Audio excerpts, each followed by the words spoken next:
छात्र एवं छात्राओं, आज इस कक्षा में हम तुलसीदास के प्रथम पद की व्याख्या करेंगे। कबहुक अम्ब अवसर पाई, कबहुक अम्ब अवसर पाई, मर्य सुधी धारवी कछु करुण कथा चलाई। प्रस्तुत पद तुलसीदास द्वारा रचित विनय पत्रिका से ली गई है, जिसमें अनेक देवी देवताओं की स्तुति की गई है। इस पद में गोस्वामी तुलसीदास जी ने माँ जानकी से याचना की है। कबहुक अम्ब अवसर पाई, हे माँ मुझे प्रभु की भक्ति दिलाइए, कभी अवसर पाकर आप मेरी सुधि प्रभु से दिला देना। कबहुक अम्ब अवसर पाई, मैरिय सुधि धारवी कछु करुण कथा चलाई। कभी अवसर पाकर आप मेरी करुण कथा अर्थात मेरी व्यथा भी प्रभु तक बातों ही बातों में पहुँचा देना। अर्थात बातों ही बातों में अवसर पाकर मेरी भी व्यथा जो है वह प्रभु से सुना देना, ताकि प्रभु को मेरी याद आए, उन्हें मेरी सुधि आए। दीन सब अंगहीन छीन मलिन अघी अघाई, नाम लय भरे उदर एक प्रभुदासी दास कहाई। दीन सब अंगहीन छीन, हे माँ मैं दीन हूँ, अत्यंत ही गरीब हूँ। अंगहीन अर्थात सब साधन से हीन हूँ। छीन मलिन अघी अघाई, छीन अर्थात दुर्बल हूँ। मैं मलिन भी हूँ अर्थात मैं मलिन भी हूँ, साथ में पापी भी हूँ। अघी अघाई साथ में पापी भी हूँ। यद्यपि मैं प्रभु का नाम लेकर अपना पेट भरता हूँ। नाम लय भरे उदर, नाम लय भरे उदर एक प्रभुदासी दास कहाई। नाम लय भरे उदर अर्थात मैं प्रभु का नाम लेकर अपना पेट भरता हूँ, जिससे मेरा यह जीवन चलता है। तो हे माँ आप भी प्रभु की दासी हैं और मैं आपका भी दास हूँ, क्योंकि जो प्रभु का दास है वह आपका भी दास हुआ। तो हे माँ मेरे प्रभु से मेरी बात जरूर चलाइए, अर्थात मेरी व्यथा मेरी दुख दारिद्र की कथा उन तक जरूर पहुँचाइए। बूझी है सो है कौन कही भी, बूझी है सो कौन कही भी, नाम दशा दस जनाई। सुनत राम कृपालु के मेरी बिगाड़ियो बनी जाई।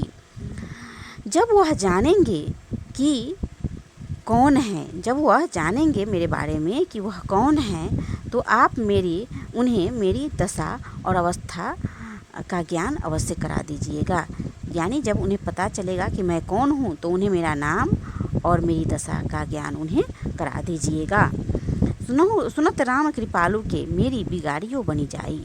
जो राम कृपालु हैं अर्थात दया निधान हैं, कृपा निधान हैं, जब वे मेरे विषय में जानेंगे सुनेंगे, तो उनके सुनते ही मेरी सारी विपत्ति दूर हो जाएगी। बिगाड़ियों बनी जाई अर्थात मेरी जो बिगड़ी है, मेरी सारी बिगड़ी बन जाएगी, अर्थात मेरी जो भी व्यथा है वह दूर हो जाएगी। जानकी जग जननी जनकी, जानकी जनक जग जननी जनकी किए वचन सहाई। तरे तुलसीदास भवतव नाथ गुणगन गाई। तो हे जग जननी, हे जगत जननी जगदम्बा जानकी माँ, आप मेरे जन की अर्थात मुझ गरीब की भी बातें प्रभु तक बताइए, प्रभु तक जनाइए। जानकी जग जननी, हे माँ जानकी हे जग जननी, जनकी किए वचन सहाई।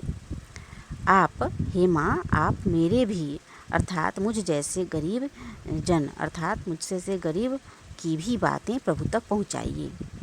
तरे तुलसीदास भवतब, तरे तुलसीदास, तुलसीदास कहते हैं कि तभी तुलसीदास भव सागर से पार होंगे, अर्थात प्रभु का नाम लेते लेते जो है वह तुलसीदास भव सागर से पार हो जाएंगे। तरे तुलसीदास भवतब नाम गुणगन गाई अर्थात प्रभु के नाम का गुणगान करते हुए तुलसीदास भी भवसागर से पार हो जाएंगे। क्योंकि जब तक प्रभु का नाम वो ले रहे हैं और प्रभु भी उनके विषय में जानेंगे, तो यानी कि जब प्रभु उनके विषय में जानेंगे तो उनके प्रभु का नाम ले लेकर उनका जो है भवसागर जो है वह भी पार हो जाएगा। जिस दिन प्रभु को उनकी दशा उनकी गति का पता चल जाएगा, उनके कहने का मतलब है कि जब तुलसीदास जो है उनका नाम ले लेकर उनकी भक्ति कर रहे हैं, और जब प्रभु को भी उनके विषय में पता होगा, यानी उनके भक्ति का पता होगा कि हमारा जो यह दास है वह मेरी भक्ति में लीन है और उसकी अवस्था कैसी है, उसकी दशा कैसी है, अर्थात उनकी दशा उनकी गति का पता चल जाएगा, उस दिन तुलसीदास भी भवसागर से पार हो जाएंगे। क्योंकि तुलसीदास के जीवन का एकमात्र उद्देश्य है राम नाम की महिमा का गायन। तुलसीदास की भक्ति जो है वह दास भाव की है, और यहाँ भी उन्होंने दास भाव से ही राम सीता की वंदना की है और उनकी भक्ति की है।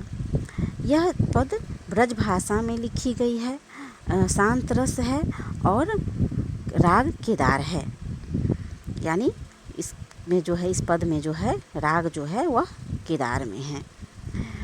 तो यह पद जो है दास भाव से गोस्वामी तुलसीदास ने लिखा है और इसमें माँ जानकी की ही वंदना की है, क्योंकि कोई भी जो पत्नी होती है वह पति प्रिय होती है, और जानकी तो स्वयं राम प्रिया थी, तो इसीलिए उन्होंने माँ जानकी को ही अपना आधार बनाया है, अपना माध्यम बनाया है। प्रभु तक अपने संवाद को पहुंचाने के लिए, अपनी दीन दशा, अपनी अवस्था का ज्ञान कराने के लिए उन्होंने माँ जगदम्बा से याचना की है। यही इस पद की विशिष्टता है।